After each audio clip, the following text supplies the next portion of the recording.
Buenos días, queridos hermanos y hermanas. Somos renovados en el Espíritu de Cristo resucitado. Hoy, lunes de la segunda semana de Cuaresma, el Señor simplemente nos está preguntando, ¿con qué medida estás midiendo? Lo que hace que nuestro tema de hoy sea, con la medida con que miran, ustedes serán medidos. Queridos hermanos y hermanas, en nuestro desierto cuaresmal que estamos viviendo ahorita, el Señor simplemente está invitándonos a expandir, a agrandar nuestra medida. Seamos generosos con los demás. Es que la primera lectura que tomamos del libro del profeta de Daniel, capítulo 9, de 4 a 10, primeramente, Daniel, como representante de toda la humanidad, de todos nosotros que especialmente seguimos a Cristo al desierto el día de hoy, está hablando por nosotros, porque queremos todos la misericordia de Dios. Y entonces Daniel, asumiendo el pecado, las faltas, la infidelidad del pueblo de Israel, se presenta ante Dios para pedir misericordia, para pedir perdón, para pedir la bondad de Dios. Él confesó la iniquidad de Israel, pero él mismo asumiendo, él mismo incorporándose, no estaba diciendo perdónalos, sino perdónanos. Es lo que Daniel estaba haciendo el día de hoy. Y yo digo que es lo mismo que quiero, es lo mismo que tú quieres. Para ti mismo, para tu familia, para todas tus generaciones, para todo el mundo. Estamos pidiendo perdón, misericordia. Y después de que Daniel haya hablado tanto pidiendo, como si el evangelio de hoy sirve como una respuesta de Dios al hombre, a esa solicitud de misericordia. Y entonces Jesús, que es la palabra definitiva del Padre, nos estaba diciendo, empezó a decir, ¿quieren perdón de mi Padre? ¿Quieren perdón de mí? Ustedes lo han dado, den y se les dará. Y entonces en el evangelio de hoy, Jesús dijo a sus discípulos, sean misericordiosos, como su Padre es misericordioso. No juzguen y no serán juzgados. No condenen y no serán condenados. Perdonen y serán perdonados. Den y se les dará. Recibirán una medida buena, bien sacudida, apretada y rebosante en los pliegues de su túnica. Porque con la misma medida con que miran, serán medidos. Palabras del Señor. Entonces, dos cosas queremos simplemente analizar rápidamente aquí en ese texto. La primera es el sentido de la misericordia. Es que la primera instrucción es, sean misericordiosos como su Padre es misericordioso. Y entonces, como si llegamos inmediatamente a preguntarle a Jesús, y entonces, ¿en qué consiste ser misericordioso?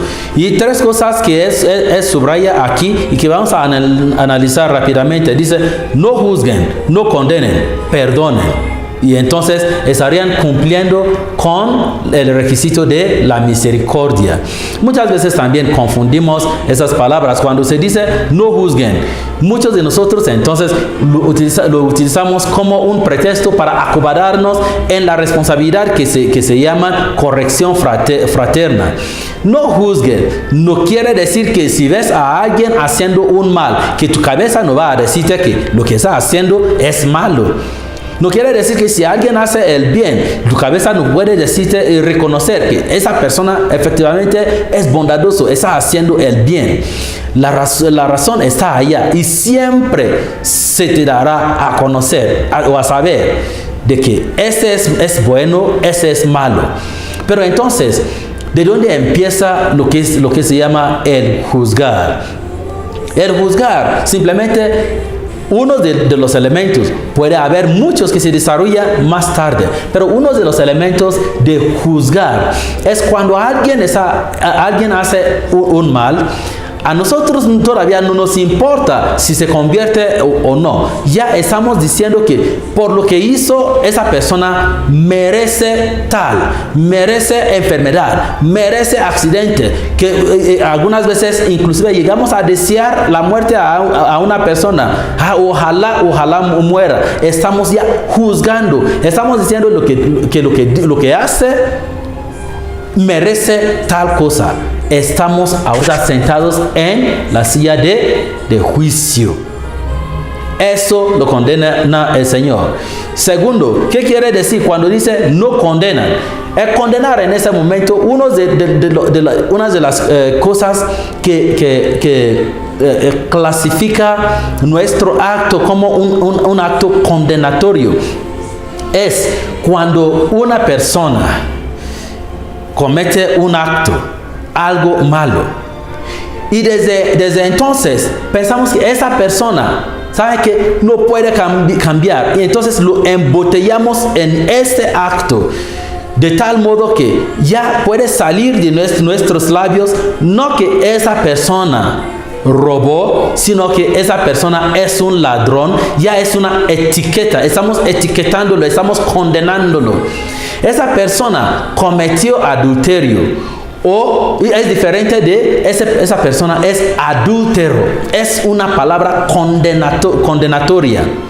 Hay diferencia en que esa persona, estás mintiendo, me mientes, a la diferencia de que tú eres mentiroso. Entonces esas calificaciones, esa etiqueta es lo que es condenatorio. Tú condenas a esa persona, hasta inclusive pensamos que esa persona así será para siempre, ya no hay cambio, no puede cambiarse.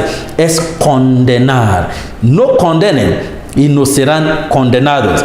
Y tercero, perdonen y serán perdonados. Que muchas veces nuestra actitud que el Señor quiere corregir ahorita es que buscamos un montón de pretextos por qué no podemos perdonar. Es que su pecado es demasiado grande, su ofensa contra mí es demasiado grande. Realmente si ustedes supieran lo que hizo contra mí, ustedes no me pedirían que yo lo perdonara. Entonces buscamos pretexto, o luego decimos que es que la persona inclusive no me pidió perdón, ¿por qué voy a perdonarle? Esa persona si lo perdono, es que va a pensar que él tiene derecho de hacer lo que hizo, y entonces nos bloqueamos. Y el falta de perdón siempre lleva a estar buscando oportunidad para vengarnos. El Señor dice, perdonen y no serán perdonados. El no perdonar algunas veces inclusive nos lleva a actuar como el enemigo, como Satanás delante de Dios, casi como para decirle a papá Dios, no lo haga caso, mira lo que me hizo. Y entonces estamos ahorita acusando a esa persona delante de Dios. El Señor dice que todo eso no. Seamos generosos, que nuestros corazones sean tan grandes como el mar. Y por eso simplemente dice, den y se les dará. Recibirán una medida buena. Es decir, si ustedes que en la primera lectura ahorita están pidiendo misericordia, Señor, ten misericordia de nosotros. La pregunta es, ¿has dado misericordia? Den, y entonces se les dará. Si tú das misericordia, mira cómo el Señor está diciendo, entonces recibirá una misericordia, a medida buena, bien sacudida, apretada y rebosante en los pliegues de su túnica. Si ustedes condenan, entonces ustedes recibirán una buena medida de condenación, bien sacudida, apretada y rebosante en los pliegues de su túnica. Si ustedes juzgan, ustedes recibirán un juicio tan duro que será un buen juicio, bien sacudida, apretada y rebosante en los pliegues de su túnica. Entonces, ¿qué es lo que quieres del Señor? ¿Qué es lo que quieres que el Señor derrame sobre la pliegue de tu túnica en abundancia? Bienestar, paz, amor, perdón. Todo eso es lo que el Señor nos llama ahorita a hacer en ese desierto. Vamos a pedirle al Señor otra vez que nos ayude a cumplir con esos requisitos para que cuando nos acercamos al Señor en la oración vamos a recibir una buena medida de lo que de antemano hayamos dado a nuestros hermanos. Oremos. Dios Todopoderoso y Eterno, te damos gracias por ese día. Gracias porque aunque es difícil, pero ya nos sentimos muy reconfortantes. Las lecciones que nos estás dando en esos días han sido lecciones muy buenas, muy difíciles. Pero Señor, sabemos que después de haber pasado todo eso, saldremos en el día de Pascua resucitando en el Espíritu contigo, resucitando en el Espíritu aquí y preparándonos para la resurrección definitiva en el último tiempo junto a tu lado. Gracias, Señor. Gracias. Y que tu Espíritu nos apoye cuando las lecciones, el ponerla en práctica se vea difícil, que lo suavice para nosotros y para que no seamos solamente oyentes de todas esas lecciones sin ponerlas en práctica, que seamos oyentes y practicantes por ese mismo Jesucristo, nuestro Señor. Amén. En el Espíritu de Cristo resucitado somos renovados.